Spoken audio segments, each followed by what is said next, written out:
Welcome to the Creative Play and Podcast Network. Join us as we share our favorite RPGs, one-shot games, tabletop games, reviews, and convention panels. Sit back and enjoy the show.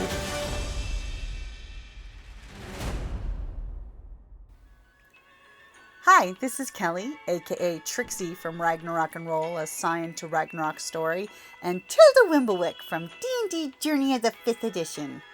First off, I would just like to say thank you to everyone for listening to our varied adventures, as well as for rating us on iTunes and RPGpodcast.com. If you haven't rated us yet, we would greatly appreciate it if you could. And if you're looking for more ways to support our efforts, we are now on Patreon, a great site where you can help us continue making more podcasts, as well as some special surprises for our patrons. If you can, please look us up at www.patreon.com/cppn. Every little bit helps. And again, thank you for listening. No. Hey guys, Jim here. Hey, Aunt Kelly. We have found our motive for hashtag RPGaDAY2025 because today's prompt is... motive. I will immediately throw out first and foremost, every player character and NPC, you as a player and a GM need to know what your character's primary motive is, because that will help you always go back for your decision making. What's my motivation? Hey, that is an important thing. Like if you play in Genesis, your motivation is those 4 aspects of your character: your strength, your flaw, your hope. Those are important things for your character. But same with D&D 5th Edition, you've got your ideals, your faults, your bonds. So, yeah. Mm-hmm. I mean, everyone and everything has some type of motive. Mm-hmm. Well, any thinking thing. Yeah.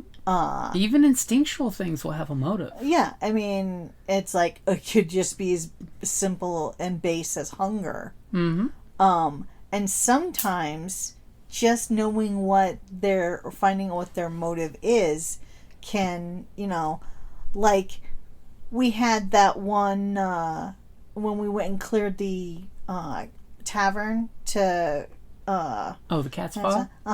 Well, there's a ghost in there. Mm-hmm. Okay. Leaf. Yeah. And we just had to kind of find his motivation. Fortunately, little insight check. Exactly, and okay, he's still not overly fond of me, but he totally fits in now. Uh-huh. It's like there's not, we're not trying to get rid of him. We're not trying to, it's like we've come to an accord. Uh-huh. So you have a mutual because motivation. there's a motivation, Mm-hmm. and you don't always have to kill things. I know.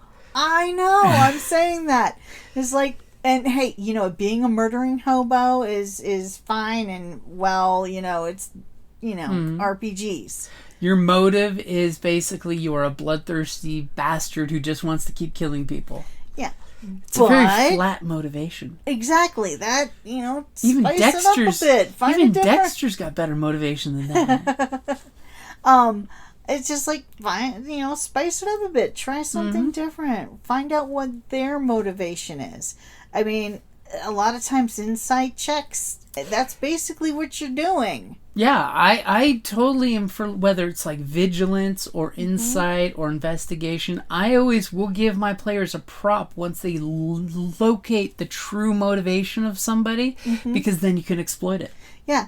And people who you think are your friend or ally may not be. Their motives may actually be different. So it's like, never know. It's like, what is that? It's like Decepticons. It's in their name. Is this really not a red flag? Yes, let's work with the Decepticons. Hello? Somebody do an insight roll. Am I the only one paying attention here? Obviously, the party failed. That just goes back to the oxymoron of military intelligence. Exactly. But find out what their motivation is. You know? And as both a player and a GM, I would say anytime you have a NPC or a PC, you should know at least 3 quick motivations about that character. So let's be honest, as a GM, not every creature, animal, or intelligent are going to fight to the death. Self-preservation is a very important motivation. It's a very strong motivation. So offering to surrender, now of course if your murder hobos kill one that surrendered, nobody else is going to surrender because they know what that's going to get you. Yeah, because, you know. They're going to be like, no, surrendering just gets me shot on my knees. Yeah, and hopefully there are people in the party who have, good alignments that say, no, we agreed, they surrendered, so, it's just, you got to be careful with the, evil alignments. And like your typical animal, it's going to be food, primary motivation, survival, secondary motivation, and maybe mating. So if the group has an animal of the same type, maybe there's a motivation there for it to come or go, like in the classic book White Fang, where the she-wolves would tempt the dogs away. So, fight or flight. Yeah. So know what your basic motivations are, because that will totally change that not every encounter has to be a fight to the death. If your NPC has a motivation to like, hey, I need to find new ways of getting alcohol into my tavern. Maybe while he's being a jerk to the player characters, if somebody mentions, oh yeah, my brother in the other village brews wines, or my elven kingdom has the best wine ever, and it's like, so maybe you can make me some connections there.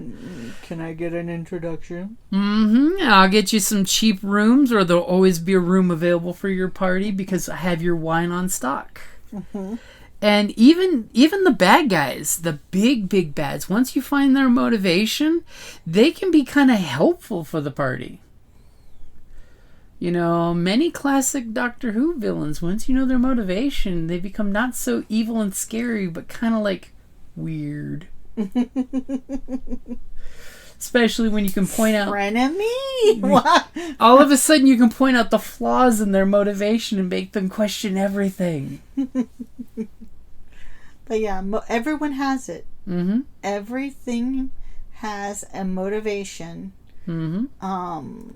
It's just a matter of, finding it. Yeah. And another one too is like, if you have a patron for your group that's pushing them to do things, what is the patron's open motivation and what is their secret motivation? For good NPCs, I would always say also to have a open motivation and a secret motivation. Like in our old Scion game, the way back one, that Scion from the South American Escobar. He had the motivation to help you guys. Esquives. Yeah.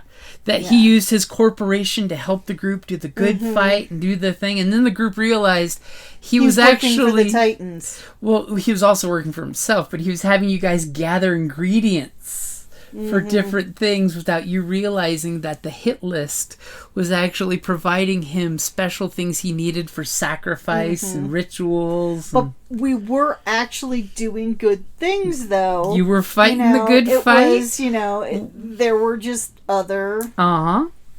Like even I'll say in the Scion game, Loki, when he sent you guys to the auction, what was his motivation? He wanted you to distract everyone else from what he was doing. Yeah. And dropping a bunch of Scions there was the perfect motivation. Yeah, and to let me be the fucking patsy. Well, you weren't supposed to be the patsy.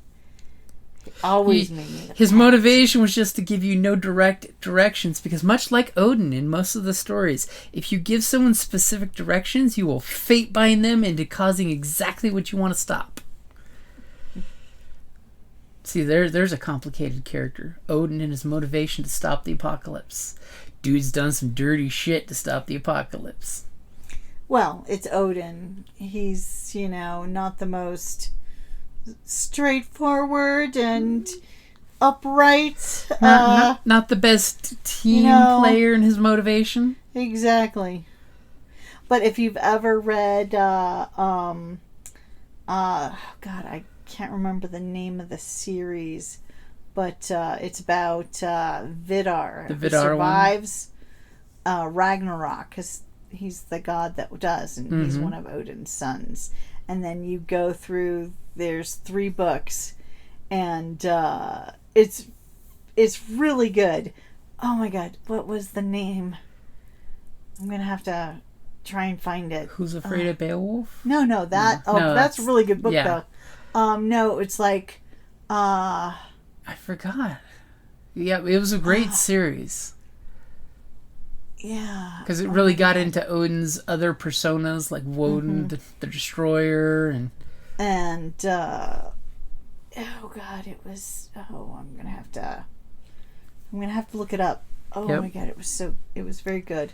But they go through like all these different Norse stories and the mythology, but like in modern times, and and then you have the whole world hopping too, because of course the different worlds, the 9 realms, the 9. It was very interesting. So motivation is an important thing. The hammer and the horn. The hammer and the horn is the first one. Yeah, I think, or is that's one of the books in the series, The Hammer and the Horn. Was that the 3rd one? I can't recall. We'll have to find it and post it. Yeah. But there's your motivation. So motive is a very important thing. Even if your player just scribbles on the back, he wants to find this missing person in his life, or he wants revenge against this person who crossed him. I mean, look, Conan's motivation: to kill the 2 serpents around a black sun people who killed his family. That motivated the entire series for a long time. As long as the motivation wasn't to impress an evil queen and put a horn on a statue. Ugh. The motive there was just a cash grab. Yeah, and it was terrible. It was. Okay, guys, I think that should wrap up. I think the motive is to wrap up now. For hashtag RPGaDAY2025. Woohoo! Thank you for listening, guys. Bye! Thank you for listening to the Creative Playing Podcast Network. If you enjoyed our show, please check out D&D Journey of the 5th Edition and Ragnarok Enroll a Scion Hero to Ragnarok Story. Also, check out our Patreon page for more content and behind-the-scenes things, as well as joining us for a one-shot game or two.